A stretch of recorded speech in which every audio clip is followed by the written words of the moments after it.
এটা শুধু বিএনপির ক্ষেত্রে না, এনসিপির ভাইদেরকেও বলছি।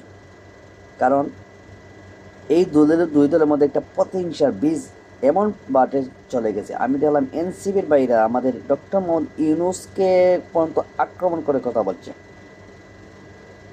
হ্যাঁ, উপদেষ্টার মধ্যে দোষ আছে, কারণ আমাদের মধ্যে যে উপদেষ্টাগুলো সরকারে অন্তর্বর্তী সরকারের উপদেষ্টাগুলো দেওয়া হয়েছে, এই উপদেষ্টার মধ্যে কিছু লোকগুলা যেগুলা বিতর্কিত লোক, আমি কয়েকবার বলছি, তার মধ্যে সবচেয়ে বড় সমস্যাটা হচ্ছে আমাদের আইন শৃঙ্খলার অবনতির কারণ হচ্ছে আইন শৃঙ্খলা বাহিনীর মধ্যে অনেক লোক আছে যারা ঠিকমতো দায়িত্ব পালন করছে না।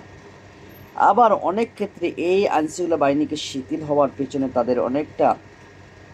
তাদের ঊর্ধ্বস্থ পদে কিছু আওয়ামীপন্থী, তার চেয়ে ঊর্ধ্বপদে রাষ্ট্রপতি যে বর্তমানে, সে একটা আওয়ামী লীগের নিয়োগ দেওয়া লোক, যদিও উনি গণঅভ্যুত্থানের পক্ষে কয়েকটা কথা বলছে। আবার আমাদের দেশে ওয়াকারুজ্জামান স্যারও দেখি অনেকটা ভালো কথা বলছেন এবার, কিন্তু এর আগে অনেকটা বিতর্কিত কথা বলছেন উনি, যেগুলা উনি বিডিআর পরিবারদেরকে অনেকটা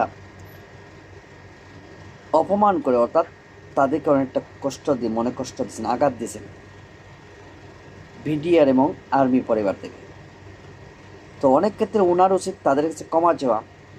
ওনার বলি হিসেবে জানি না উনি ক্ষমা চাইছেন না, আমরা এটা বলছি না যে আপনি আমাদের সামনের কাছে এসে সামনে এসে ক্ষমা চান।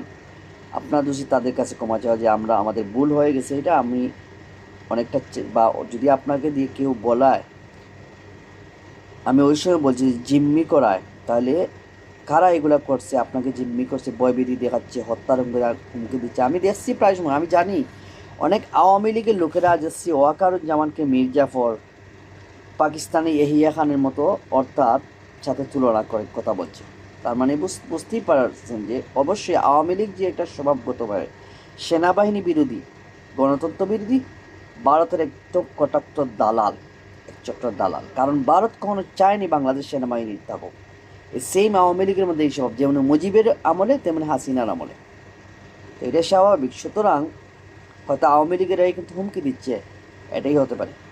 তো আমি অবশ্যই এটাকে সব কিছু পেরিয়ে হলেও কিন্তু আপনাদের পরিবর্তন একটা মুখী কথাবার্তা আমরা আশা করি, এবং দেশের জন্য ভালো করে যাবেন আপনার, এটাই আশাবাদী।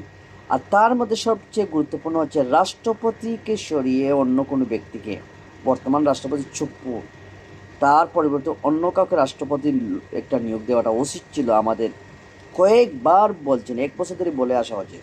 তো এখনও সময় আছে, উচিত হবে নির্বাচনের আগে মুহূর্তে হলেও অন্য একজন লোক রাষ্ট্রপতির জায়গা দেওয়া, যাতে ভবিষ্যৎ